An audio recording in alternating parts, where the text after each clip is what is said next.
I'm gonna start some sweet peas, and I've tried growing sweet peas in the past and it never pans out for me.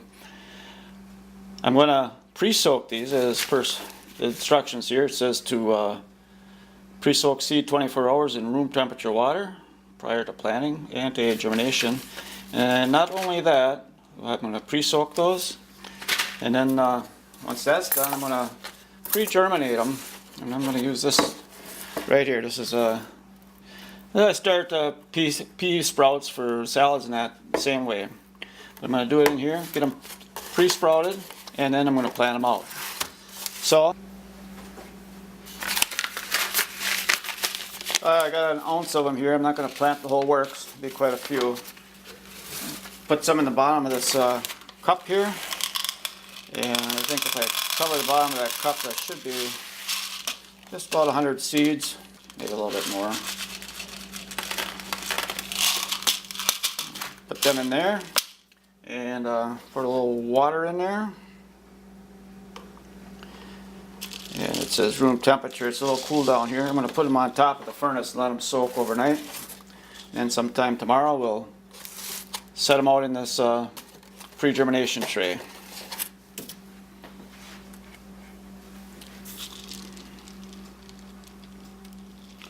My sweet peas seeds have been soaking for about 24 hours now. Almost doubled in size. I'm going to go ahead and rinse them off a little bit. They don't probably need to be rinsed, but I'm going to put them through here and get that water out of there. And I'm going to put them in that tray here. I'm going to put these about an inch apart. If I was doing peas for sprouts, I just spread them around in there and do it that way. But so I'm going to put these. I'm going to use the tweezers here. If I try doing it with my fingers, it's not going to work too good. I'm just going to put these about an inch apart here.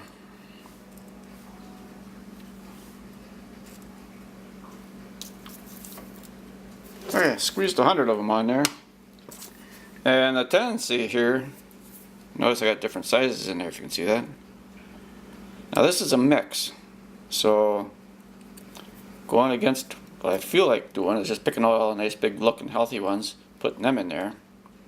Make sure I get a variety. The small ones, the big ones, medium-sized ones, put that all in there. Germination rate on this was supposed to have been about 96%, so there shouldn't be any bad ones. Now what I'm going to do with this here is I'm going to put another thin layer of seed starter on it. That's what I'm using here, seed starting stuff. And sweet peas germinate in the dark. They like the dark to germinate. So we're going to just do this, get some on there,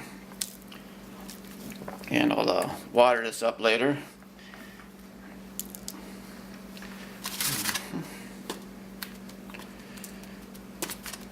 They're going to probably push their way up through that, but I'm not going to leave them in here too long. Once they germinate, the weather outside should be okay. It's going to get kind of cold tonight. They're saying maybe frost. Hope not. I'm going to do that. And I'm going to take another one of these flats. I'm just going to put that over the top of that. That'll kind of hold things steady. We'll water that, put it in a safe, dark place, and see what happens. It's May 7th, Sunday, and we've got real good germination rate going on these sweet peas. We soaked those in water. That was on May 1st. That was last Monday. Soaked them for about 24 hours. Tuesday, May 2nd, placed them in the seed tray here. And about 2 days ago, I noticed a couple of them were starting to germinate. There's little things poking through. I just left them now for a couple days. I'm going to be moving these to the greenhouse shortly, let them get some size to them. So that's only been like 6 days, and we got good germination going on them. Let's look at the package here. So 14 to 21 days at these temperatures, 55 to about 65. That's how long it would take normally for them to germinate. We're doing really good. Once the weather settles out, when I get these in the ground, got to go out there now, and I'm going to set up a place for them. I'm going to put them in the back of the vegetable garden. We'll put up a trellis for them and get them going.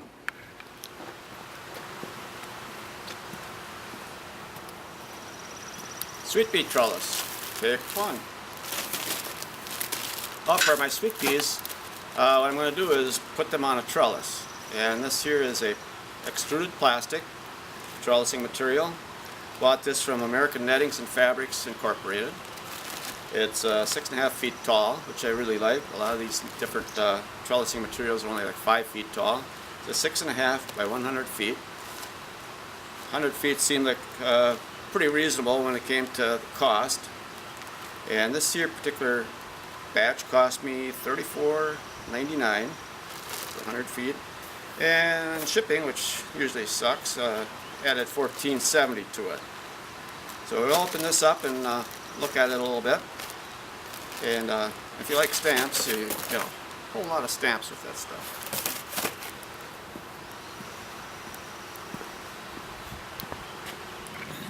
Okay, the plan here is I'm going to put my netting, sweet pea netting, in the back of the garden here, make a nice backdrop. I'm going to use these T-posts. These are 7 foot high, pound them down about a foot or a foot and a half. And then on top of that, stick that in the ground a little bit here. What I'm going to use for putting the netting on, I've got 2 lengths of 10-foot conduit. It's a 1/2 inch. Okay, together, I'm going to strap them up on here. Probably string my netting on here first. And thinking about painting this black, so it's a little bit less noticeable up there. We'll see what. And years ago, when I have a project like this, when I pound one of these in, I get my ladder out, a sledgehammer, I climb up there and I'd be pounding.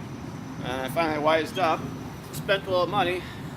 What you want is a post driver. And that just fits up on top. They're a little bit heavy. And you start dropping it down.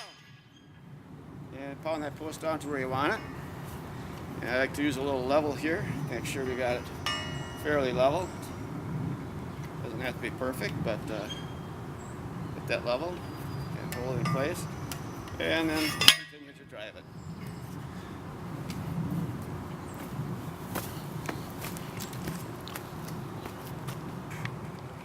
Well, I got the trellis all up and in place. It worked out pretty good, not too many problems there. Got my conduit hooked up on the top here, and all I did with that, used some string to tie it up there initially, but got some wire. What I like to use is, got these things here, fabric hold down clips. Actually, these are made for holding down irrigation tubes and whatnot. If you use that in your garden, these are better than the fabric ones. They're coated with something, they don't rust out so fast. They work really good. But anyway, that's what I had on hand. So I strapped it around there, tied it around. They make T-post clips. It's just putting up wire. They'd work good, but they won't reach around these pipes.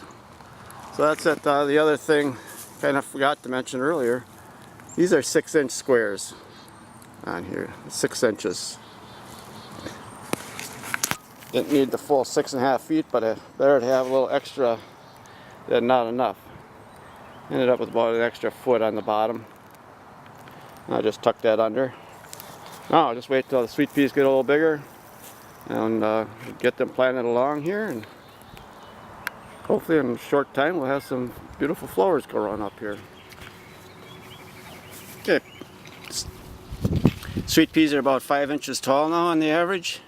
So I'm going to get them in by the netting today.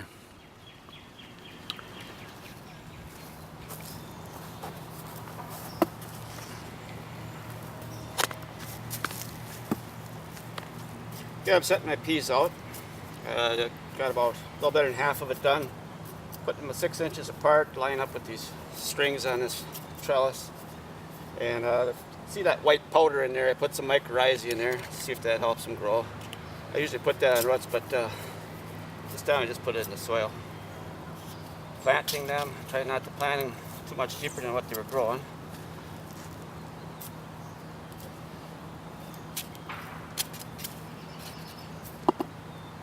And it's a good day to do this because it's cloudy out today and it's on the cool side, so you shouldn't get too stressed out by the sun.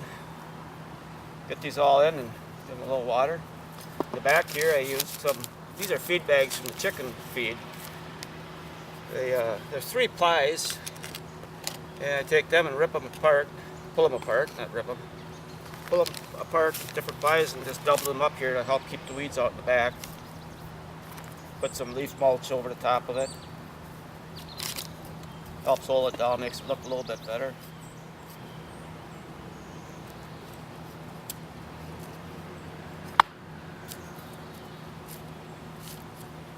Yeah, these feed bags are pretty good for stuff like this. It's kind of a heavier paper, and just thought it'd be a good thing to save for using for blocking out weeds in the garden. Just put them down in between your plants and just put something over the top of them. It helps make them look better. Yeah, plus if they dry out, they want to curl up. So if you've got something on them, they won't tend to do that. Well, I got a few plants left here. I don't know if I can find some place to put them or not, but we'll see. So that's that. Now once these get going, once I'm sure they're going, I'll probably nip the tips of them off, try to get them to branch out. And that's it. So, we'll get some water. I'm going to water them in. And it's just a matter of waiting, huh?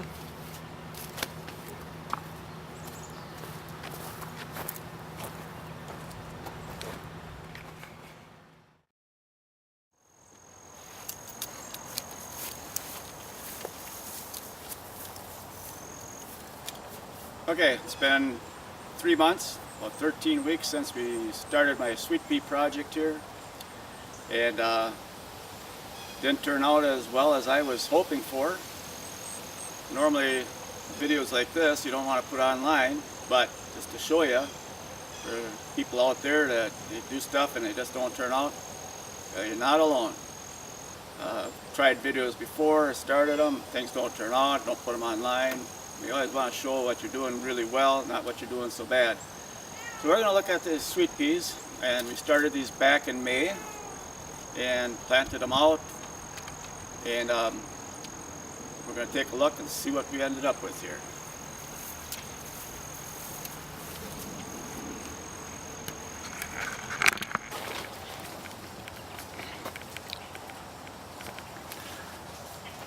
Here's what happened to me last night. A little raccoon problem. This small patch of sweet corn growing here. I don't think it was amount to much anyway, but anyway, the raccoons got at it. So that's the end of my sweet corn. Here's the sweet pea project. And got one growing there well, there's one there growing well. And as you can see, my vision's a nice solid green wall of plants and sweet peas and beautiful flowers, and just did not work out. And the plants themselves, they did pretty well mostly. Started growing. I noticed one thing about these sweet peas, they don't naturally tend to want to climb. A lot of these I had to stick up against the fence to try to get them started. They just like to lay down. Another problem I've had, I think the main problem, and we're going to focus in on this if I can, is, you can see that? Damage, animal damage. 2 animals are probably doing this. Deer, I haven't seen any around for a while, but I'm pretty sure, I know they come around through here once in a while, see their footprints. Deer and rabbits. A lot of these have been nipped off like that there. Starting to talk like a youper again. Some of these lower ones, they could have been deer or rabbit. I suspect mostly deer. So this is all the higher they got, most of them. Really disappointing.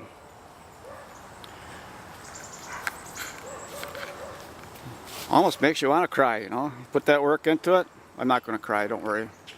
Put that work into it and you end up like this. So, not everything is a success. And like I always say, well, it's always next year, we'll try it again.